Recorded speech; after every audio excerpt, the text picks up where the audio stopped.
날마다 솟는 샘물과 함께하는 오늘의 큐티 시간입니다. 10월 27일 수요일 오늘의 말씀은 예레미야 41장 1절로 10절까지 말씀입니다. 가레야의 아들 요하난과 그와 함께 있는 모든 군 지휘관이 느다냐의 아들 이스마엘이 행한 모든 악을 듣고 모든 사람을 데리고 느다냐의 아들 이스마엘과 싸우러 가다가 기브온 큰 물가에서 그를 만나매 이스마엘과 함께 있던 모든 백성이 가레야의 아들 요하난과 그와 함께 있던 모든 군 지휘관을 보고 기뻐한지라.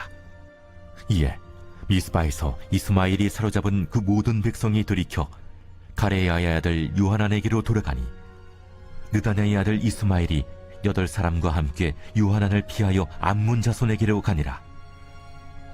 가레야의 아들 요하난과 그와 함께 있던 모든 군 지휘관이 느다냐의 아들 이스마엘이 아히감의 아들 그다랴를 죽이고 미스바에서 잡아간 모든 남은 백성 곧 군사와 여자와 유아와 내시를 기브온에서 빼앗아 가지고 돌아와서 애굽으로 가려고 떠나 베들레헴 근처에 있는 게롯 기맘에 머물렀으니 이는 느다냐의 아들 이스마엘이 바벨론의 왕이 그 땅을 위임한 아히감의 아들 그다랴를 죽였으므로 그들이 갈대아 사람을 두려워함이었더라.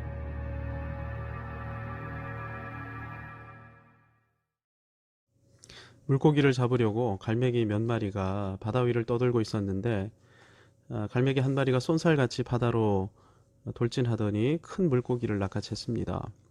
그런데 물고기가 너무 커서 날아오를 수가 없었는데요. 이걸 보고 갈매기 몇 마리가 날아와 물고기를 같이 들어줬습니다. 다행히 물고기가 매우 커서 도와준 갈매기들과 나눠 먹기에 충분했는데요. 하지만 물고기를 잡은 갈매기는 입을 크게 벌리더니 그 물고기를 통째로 삼켜버렸습니다. 하지만 물고기를 삼킨 후 이 갈매기는 날개를 퍼덕거리며 고통에 몸부림치더니 죽어버렸습니다. 큰 물고기의 날카로운 비늘이 목구멍을 갈기갈기 찢어버렸기 때문입니다. 탐욕이 죽음으로 돌아온 것이죠. 콘 클레이턴이라는 백작의 집에서 있었던 일입니다. 하루는 백작이 아침 일찍 일어나 주방을 지나는데 주방에서 요리사가 하는 말이 들렸습니다. 요리사는 한숨을 깊게 쉬면서 5파운드만 있으면 얼마나 좋을까 이렇게 말했는데요. 이 말을 들으며 백작의 마음에 측은한 마음이 생겼습니다. 얼마나 돈이 필요하면 저렇게 한숨까지 쉬면서 말을 할까? 죽은 사람 소원도 들어준다는데 당시 5파운드는 성인 남성의 한 달 봉급에 해당하는 적지 않은 돈이었습니다. 하지만 백작은 5파운드를 요리사에게 건네주었죠. 그런 다음 조금 떨어진 곳에서 요리사의 반응을 엿보았는데 반응이 의외였습니다. 크게 기뻐하고 감사할 줄 알았는데 오히려 한탄을 했던 것입니다. 내가 미쳤지 10파운드라고 할 걸 이까지 5파운드로 뭘 할 수 있다고. 탐욕에 사로잡히고 나니 감사와 만족을 잃어버리고 만 것입니다. 탐욕에 빠진 사람은 탐욕에 눈이 가려져 죽음의 길, 패망의 길을 걷게 됩니다. 탐욕에 빠지면 감사와 만족을 잃어버린 채 더 큰 탐욕을 향해 나아가면서 인간성을 상실해버리고 마는 것입니다. 그리스도인, 신자라 할지라도 언제든 탐욕에 사로잡힐 수 있습니다. 이 땅을 사는 날 동안 우리에게는 죄성이 남아있기 때문입니다. 그래서 우리는 탐욕과 싸워야 하고 죄성과 싸워야 합니다. 불순종의 마음과 대결해야만 하는 것이죠. 이 일을 위해 가장 중요한 것이 성령께서 베푸시는 은혜와 도우심을 붙잡고 그리스도의 십자가와 연합하는 것이죠. 십자가에서 날마다 죽고 그래서 날마다 부활해야 하는 것입니다. 여기에서 실패하면 신자임에도 불구하고 얼마든지 세상 사람처럼 보이는 삶을 살아가게 되는 것입니다.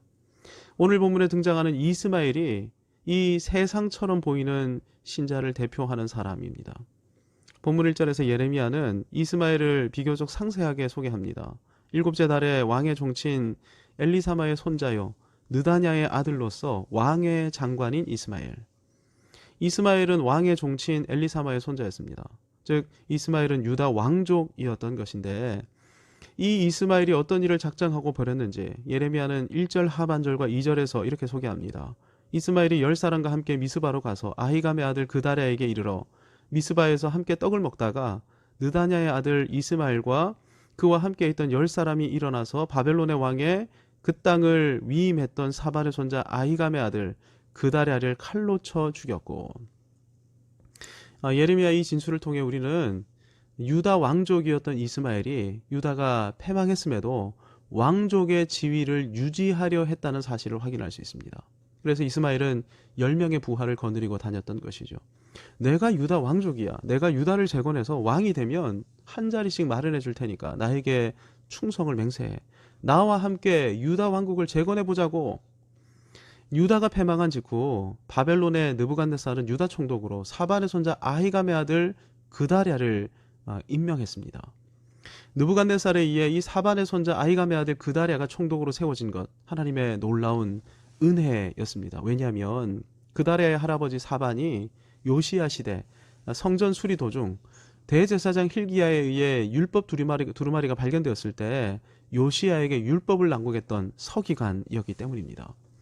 요시야의 대부흥과 개혁 당시 부흥의 단초를 제공했던 사람 중 주요한 사람이 사반이었던 것인데, 이 사반 가문의 손자, 그 손자가 그다랴였던 것입니다.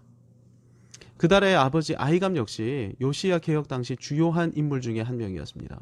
요시야가 율법을 기초로 삼아 유다를 개혁해 나갔는데, 열왕기하 22장 12절에 의하면 당시 개혁을 실행해 나갈 인물로 요시야가 선택했던 인물이 힐기야, 아히감, 악볼, 사반, 아사야 등이었는데 그중 두 번째로 거명된 인물이 아히감이었던 것입니다.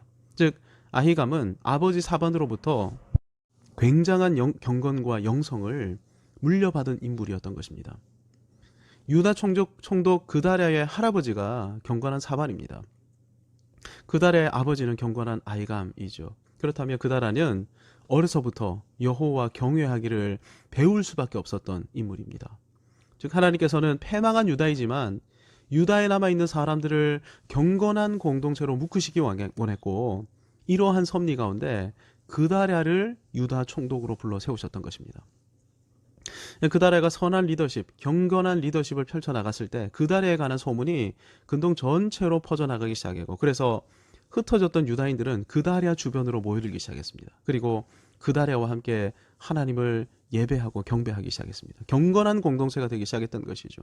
그런데 이 그다랴의 리더십과 그로 인한 유다의 경건운동, 부흥을 견디지 못했던 한 사람이 있었습니다. 그가 왕족 이스마엘이었던 것이죠.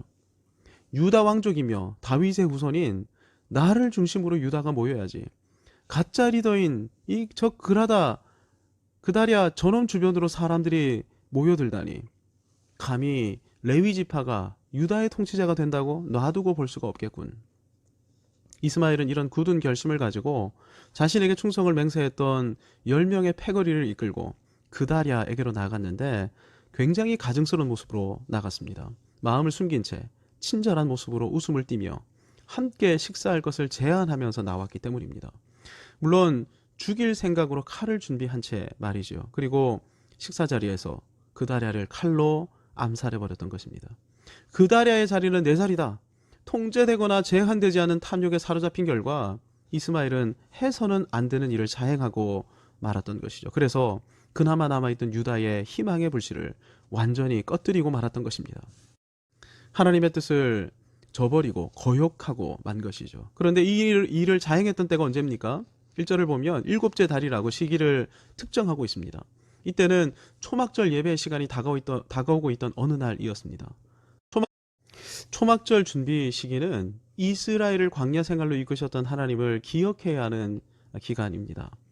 광야에서 이스라엘을 이끌었던 위대한 지도자가 모세인데, 어쩌면 그다랴는 광야와도 같은 시간을 보내고 있던 유다를 모세처럼 영도하고 지도하던 하나님의 사람이죠. 하지만 탐욕에 사로잡힌 이후 이스마엘 안에는 그다랴의 자리는 내 자리고 그다랴가 취하는 모든 이득은 내가 취해야 하는 이득이다. 어떻게 해서든 내 자리를 차지한 저놈을 반드시 처단해야 한다. 이런 생각만이 전부였던 것입니다. 이스마엘은 그다랴를 암살한 다음 총독 관절을 지키고 있던 유다 군인들, 바벨론 군인들까지 동시에 제거해 버렸습니다. 완전 범죄를 꿈꾸고 있었던 것이죠. 우리는 이 기사를 통해 이스마엘과 그의 부하 10명이 잔인 무도했을 뿐만 아니라 전투력이 상당했던 인물들이었음을 확인할 수 있습니다. 11명이 총독 관절을 완전히 초토화시켜 버렸기 때문입니다. 특히 아무리 유다의 잔존에서 총독 관절을 경비한다고 하더라도 세계 최강 바벨론 경비대가 관절을 호위하고 있었습니다. 그런데 이 바벨론 경비대를 이스마엘과 잔당이 모두 제거해버렸던 것이죠. 이때가 초막절 예배를 앞둔 7월의 어느 날이라고 했습니다.